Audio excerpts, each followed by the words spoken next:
Here's how Shazam! Fury of the Gods sets up the future of the DCU. Welcome back to Nerdist News. I'm Dan Casey, and today we're heading back to Philadelphia, home of Water Ice, Broken Bells, and their biggest hero of all, Shazam!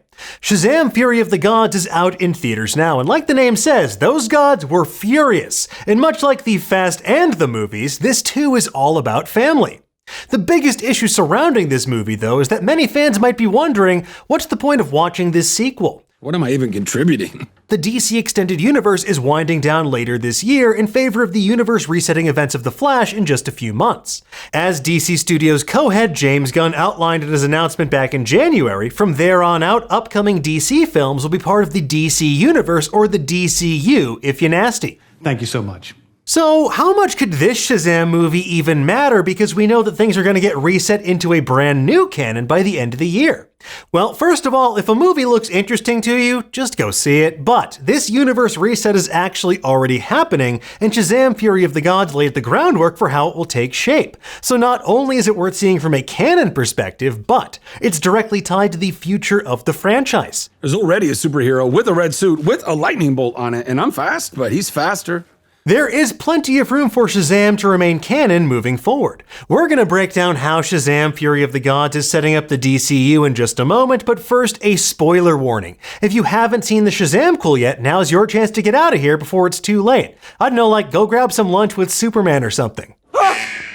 Now, of course, old Billy Batson, aka Captain Everypower Jr, aka Shazam, defeats the Furious Daughters of Atlas at the end of the film. Other than Anthea, they all get dusted after Shazam uses the power of the wizard's staff like a bomb to defeat the dragon and destroy the tree of life that sprouted in the middle of Citizens Bank Park, home to the Philadelphia Phillies, and not some dumbass mystical tree they just have to grease during every playoff run. But with that said, it's the first of the two end credit scenes that reveals what the plan for the DCU could be moving forward, and more importantly, how it could bring existing DCEU characters into the DCU. And now it turns out the key to all of this is Amanda Waller, and let's break down the evidence as to why. In the first scene, two members of Team Peacemaker appear, Agent Harcourt and John Economos. They try to recruit Billy Batson into the Justice Society. They're working on behalf of Amanda Waller, who thinks Shazam would be a perfect fit for this superhero team that we last saw in Black Adam. In that film, Waller contacts the Justice Society regarding handling Black Adam, but here she seems to be taking on more of a leadership role if she's in charge of the Justice Society's recruitment drive. And while Shazam was hoping to join the Justice League, this similarly named supergroup might be a safer fit for him in the short term, and it might ensure his survival in the long term. Now, I know what you're thinking. Working with Amanda Waller, usually a one-way ticket to a violent death, not long-term survival. But consider what we know about the upcoming DCU. One of the projects James Gunn outlined for the DCU's first chapter, Gods and Monsters, is an HBO Max series all about Amanda Waller. Played once again by the incomparable Viola Davis, she's the one character we know will be completely transferring from the DCEU into the DCU. And the last couple of DCEU projects have made her the perfect conduit to bring over other characters as well. Amanda Waller's already popped up a few times in the live-action film. She's appeared in both Suicide Squad and The Suicide Squad, two legally different titles. She also played a role in Black Adam and in the HBO Max series Peacemaker. In her job as a government agent who puts together supergroups of metahumans or agents who deal with metahumans, she acts in a very similar role to Nick Fury in the Marvel Cinematic Universe. As for which one's a worse boss, that is well and truly debatable. Who uses a pager? Well done. Anyway, this means that it would be extremely simple for her to recruit characters in her upcoming series. Amanda Waller's basically the funnel through which characters can join the DCU. And with Waller seemingly taking a larger hand in running the Justice Society, confirmed by her sending Harcourt and Economos to recruit Shazam, maybe the Justice Society could be the landing spot for folks who have been spared this universe's reset.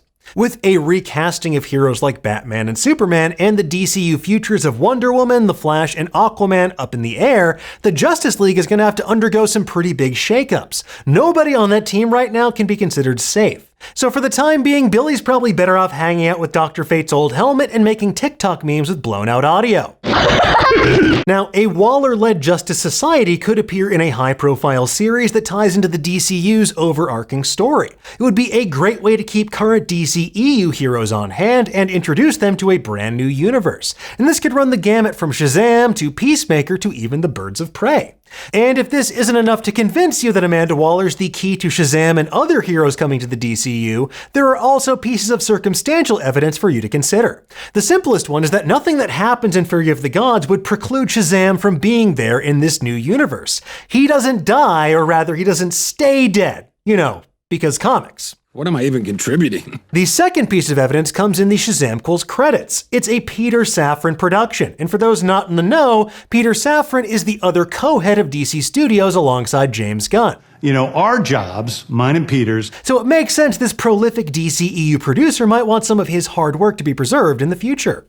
The third piece of evidence is from a pointed mention of gods and monsters in the library in the Rock of Eternity. Now this calls to mind the name of the DCU's upcoming first chapter, Gods and Monsters. And with this Shazam movie being about an entire realm for the gods, along with a reference to Mr. Mind, who created the Monster Society of Evil in the comics, well, Shazam's just proving why its world building is a perfect fit for gods and monsters. But perhaps the most convincing piece of evidence of all is a quote from director David F. Sandberg. When asked on Twitter point blank if Shazam will be a part of the DCU, he said, "He definitely won't if people don't go see the movie. What I've been told is that there's nothing in the Shazam films that contradict the future plans for DC. So the possibility for more Shazam is there, and if that's what you want, your best bet is to go see the film."